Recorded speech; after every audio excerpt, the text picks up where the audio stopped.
Good morning friends. আগের ভিডিওতে তোমরা দেখেছো যে আমরা পাহাড়ে বেড়াতে এসেছি।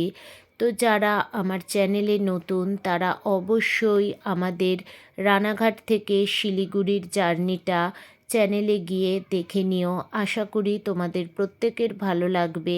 আর এখন আমরা চলেছি শিলিগুড়ি থেকে কালিম্পংয়ের পথে।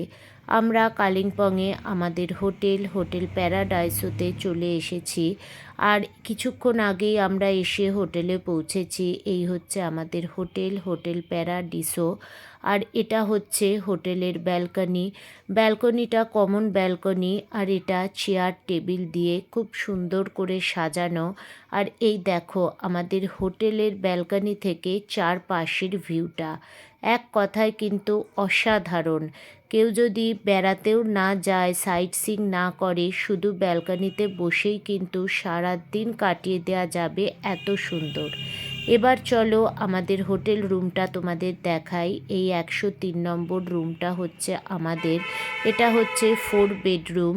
ঢুকেই হচ্ছে এরকম একটা সিটিং অ্যারেঞ্জমেন্ট। এখানে সমস্তটাই উডেন ডেকোরেশন। সামনে একটা মোটা কার্পেট পাতা, খুব সুন্দর করে সোফা, সেন্টার টেবিল দিয়ে টোটালটা সাজানো।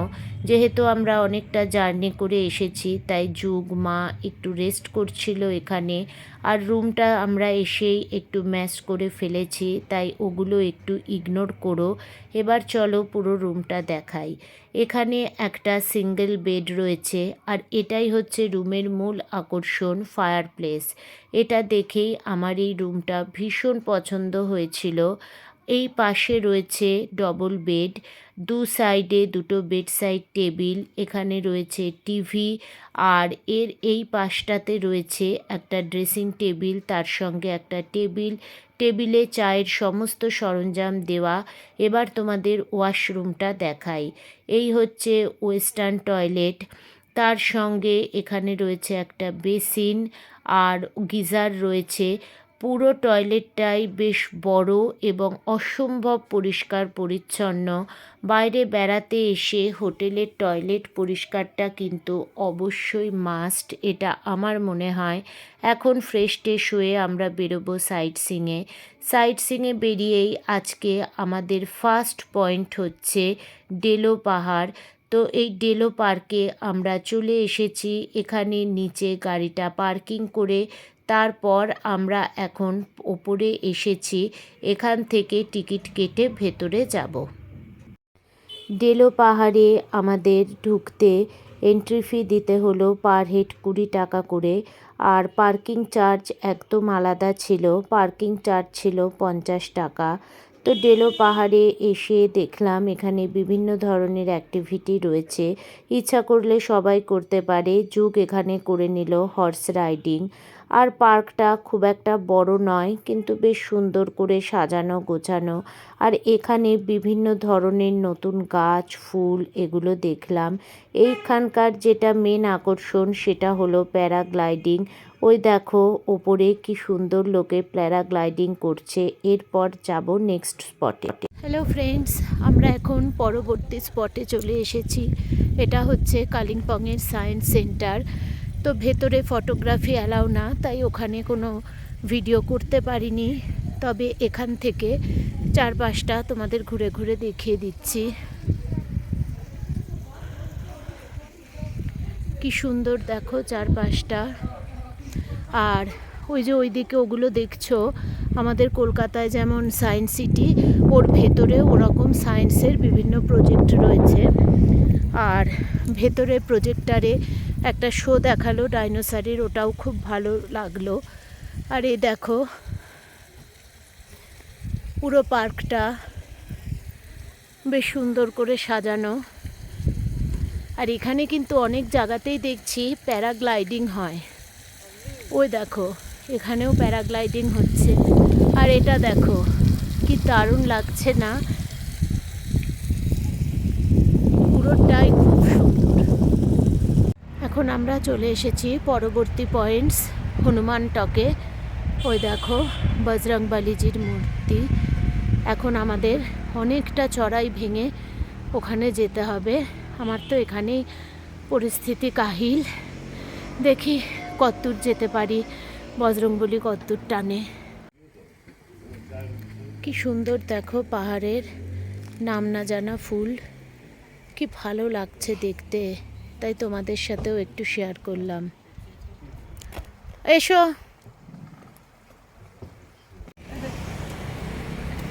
চলে এসেছি নেক্সট স্পট দুর্গা মন্দিরে। তবে এখন যেহেতু দুপুরবেলা 2:30 মতো বাজে, তাই সম্ভবত মন্দিরটা বন্ধ। আর এখন কালিম্পংয়ে পর্যটকের সংখ্যা খুবই কম, যার জন্য মোটামুটি প্রত্যেক কটা স্পটই বেশ ফাঁকা ফাঁকা। আমরাও তাই ফাঁকা ফাঁকাতে বেশ আরামেই ঘুরছি। আর এখানে যেখানেই যাচ্ছি চারিদিকে শুধু ফুল আর ফুল, শুধু ফুলেরই সমারোহ। হনুমান টক আর দুর্গা মন্দির দেখার পর আমরা লাঞ্চটা করে নিয়েছিলাম। আর লাঞ্চ করে এখন আমরা চলে এসেছি এই বৌদ্ধ মনেস্টারিটা দেখতে। মনেস্টারি থেকে এর চারপাশের ভিউটাও তোমাদের একবার দেখিয়ে দিলাম। তবে যেহেতু এখন দুপুরবেলা, তাই মনেস্ট্রি এখনও খোলেনি। এটা খোলার টাইম হচ্ছে বিকেল 4টে, তাই বাইরে থেকেই আমরা মনেস্টারিটা দেখলাম। আর এখানকার চারপাশের ভিউটা কিন্তু এক অসাধারণ।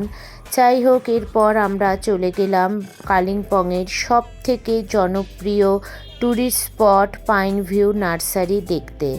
এই পাইন ভিউ নার্সারিতে ঢুকতে কিন্তু টিকিট করতে হয়। এখানকার এন্ট্রি ফি পার হেড 20 টাকা। কালিম্পংয়ের বেশিরভাগ ট্যুরিস্ট স্পটেরই টিকিট 20 টাকা করে। যাই হোক, টিকিট কেটে ভেতরে ঢুকে টোটাল নার্সারিটা দেখলাম। আর এত রকমের ক্যাকটাস এখানে দেখলাম যে জীবনে কোনো দিন এত ক্যাকটাস দেখিনি। ক্যাকটাসগুলো এত সুন্দর যে সে ভাষায় প্রকাশ করা যায় না। যাই হোক, তোমরা যারা কালিম্পং আসবে তারা কিন্তু অবশ্যই পাইন ভিউ নার্সারিটা ভিজিট করো, খুব ভালো লাগবে। আর এই পাইন ভিউ নার্সারির মধ্যে এই ক্যাকটাসগুলো দেখো, কি সুন্দর রঙিন এই ক্যাকটাসগুলো, একদম ছোট্ট ছোট্ট। আর আরেক পাশে রয়েছে বিরাট বড় বড় এই রকম তবলার মতন সমস্ত ক্যাকটাস। তো এই পাইন ভিউ নার্সারিটা যদিও খুব একটা বড় নয়, কিন্তু আমরা বেশ অনেকটা টাইম নিয়ে টোটাল নার্সারিটা ঘুরে ঘুরে দেখলাম। আর এই পাইন ভিউ নার্সারির মধ্যে কিন্তু রয়েছে পাইন ভিউ রিসর্ট। কেউ যদি এই পাইন ভিউ হোমস্টেতে থাকতে চাও তাহলে তোমরা অবশ্যই সেটা বুক করতে পারো, তবে এর বুকিংটা হয় অনলাইন। আর নার্সারির বাইরে এরকম একটা ছোট্ট গার্ডেন রয়েছে, তার মধ্যে রয়েছে এই ছোট্ট টি শপটা। এখানে বিভিন্ন ধরনের স্ন্যাক্স, চা, কফি এসব বিক্রি হচ্ছে। আর এর ওপরে দেখো, এটা যেন কি একটা নতুন ফল। আমরা চলে এসেছি আমাদের পরবর্তী পয়েন্ট মর্গ্যান হাউসে। তবে মর্গ্যান হাউসের ভেতরে ঢুকতে দেয় না, তাই বাইরে থেকেই দেখলাম। আর শুনলাম যে মর্গ্যান হাউস নাকি কালিম্পংয়ের মোস্ট হন্টেড প্লেস।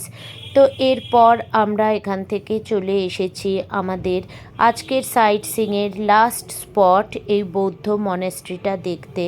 তবে আজকে বোধহয় আমাদের কপালটাই খারাপ ছিল, সেই জন্য এই বৌদ্ধ মনেস্ট্রিটাও বন্ধ ছিল, ভেতরে ঢুকতে পারলাম না। চারপাশটা একটু ঘুরে ঘুরে দেখলাম, চারপাশের ভিউটাও খুবই সুন্দর।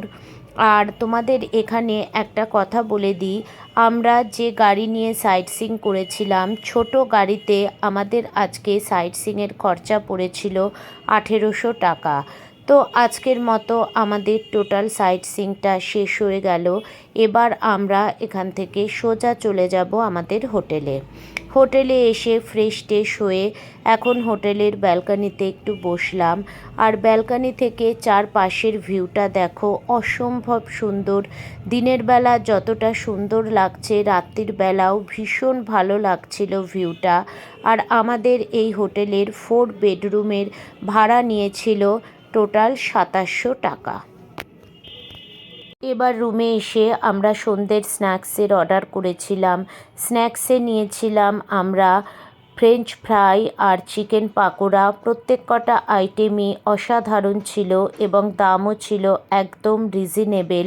আর এই সাথে আমরা চাও নিয়েছিলাম, কিন্তু হোটেলে যতবার চা চেয়েছি ততবারই চা দিয়েছে, কিন্তু এর জন্য এক্সট্রা কিছু পেড করতে হয়নি। এরপর কিছুক্ষণ গল্প করে চলে এসেছি ডিনার করতে। ডিনারে আমরা নিয়েছিলাম খাসির মাংস আর সাদা ভাত।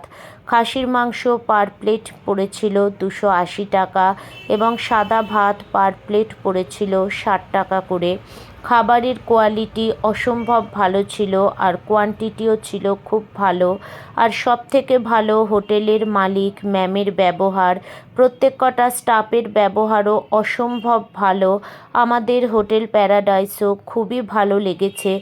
তোমরা যারা কালিম্পং বেড়াতে আসবে তারা অবশ্যই এখানে থাকতে পারো, খাবার ট্রাই করতে পারো। আজকের ব্লগটা এখানেই শেষ।